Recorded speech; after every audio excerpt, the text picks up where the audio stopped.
دا یو ورور سوال کړی دی، وی دا خبره ما تا نه بیان کې څو پیرې واورېده چې الله او د الله رسول دا وایي چې د خپلوانو سره به خپلولي ساتي.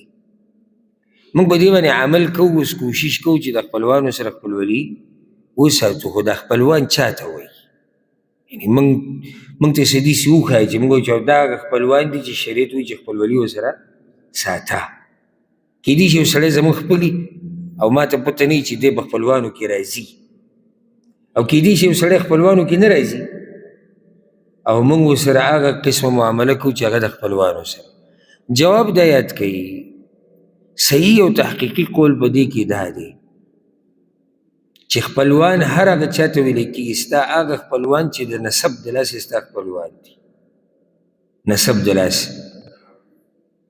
قرآن کې چې ورته اقارب ویلی شوي دي، اولو القربه ورته هم ویلی شوي دي. خپلوان څوک دي چې هغه د نسب د لاسه ستا خپلوان دي. د نسب د لاسه بیا دوه قسمه خپلوان دي، یا د پلار طرف ته او یا د مور طرف ته.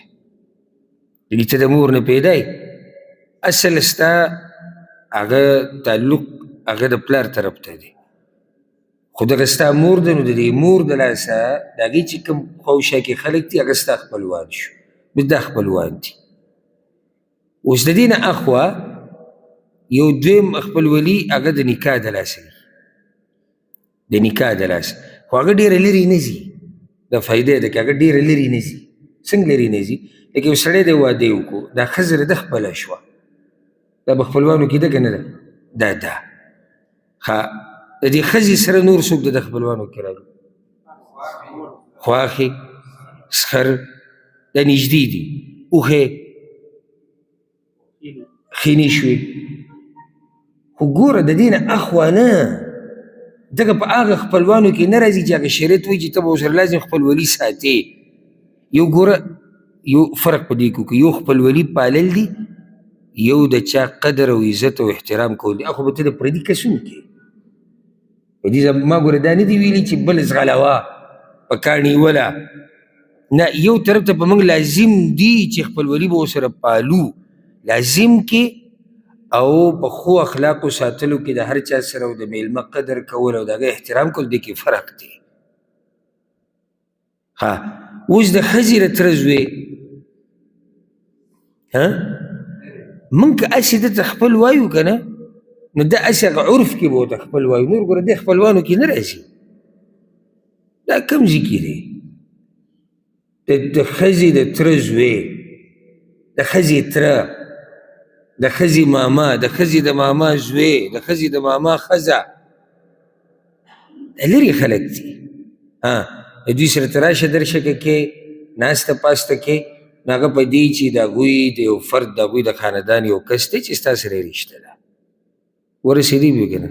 ښه، اوس تره شو، د تره زامن شو، ماما د ماما بچي شو، د تره ښځه شوه، د ماما ښځه شوه، دا په خپلوانو کې راځي، دوی سره به خپلولي ساتي. ښه، بیا د هر یو حق، د ټولو حقونه ګوره یو شان نه دي، څومره چې تا ته نږدې دی حق یې ډېر دی، او بیا به سي داسې زه په ترتیب باندې، لکه د ټولو نه نږدې موږ ته څوک دي؟ مور او پلار، اول پلاران دي، بیا میاندې دي، بیا نیا نیکونه، بیا بچي، بیا د هغوی بچي، او داسې دا په کته چې څومره روان دي دا موږ ته نږدې دي. بیا په رونو کې نږدې، بیا د رونو اولاد، ماماګان، تروریانې، د هغوی اولاد، بیا د ترونه او د هغوی بچي، ماماګان او تروریانې او د هغوی بچي، په دې ترتیب باندې. او که تاسو ته یاد وي هغه یو حدیث کې راځي په صحیح مسلم کې، د رسول صلی الله علیه وسلم خواله یو کس راغلی وی یا رسول الله د چا ډېر حق دی په ما باندې چې زه ورسره ښه وکړم؟ رسول صلی الله علیه وسلم ته امک، ستا مور، وی بیا وی ستا مور، وی بیا وی ستا مور، وی بیا وی بیا ستا پلار، بیا ورته وی ثم الاقرب فالاقرب، بیا چې څومره تا ته نږدې دی څومره نږدې، هغه دومره حق ډېر دی. په موږ باندې چې اوس د پلار کوم حق دی، داسې حق په موږ باندې د ورور نشته. موږ که داسې وایو چې مشر ورور د پلار په شان دی، دا موږ دله یو مرتبه ورکوو، نور د ده حق په موږ باندې داسې نه دی لکه څنګه چې د پلار دی. پوه به شوي که نه ها بیا تره موږ ته ډېر نږدې دی که ماما تره موږ ته نږدې دی د تره بچي موږ ته ډېر نږدې دي که تره موږ ته ډېر نږدې او په دې ترتیب سره دا زه دې ورور ته وایم دا خپلوان دي ها یو سوال زما زړه ته راځي د ورور نه دی کړی هغه دا چې د خپلولي ساتل څنګه وي دا یوه مسله ده زه خپلولي ساتل غواړم د خپلوانو سره د خپلولي ساتل څه په دې کې یو ښکلی قول تحقیقي هغه دا دی چې الحمدلله رب العزت موږ ته ګرانه کړې نه ده اوس قرآن او حدیث کې الله دا نه دي ښوولي په تفصیل سره نه مقدار د دې نه نوعیت نه کیفیت چې خپل ولی پالل دا دي دا دي دا دي دا دي نه بلکې خبره عامه کړې ده وي خپل ولی پالئ قرآن او حدیث کې داسې دي ولې الله رب العزت دا خبره داسې پرېښودې ده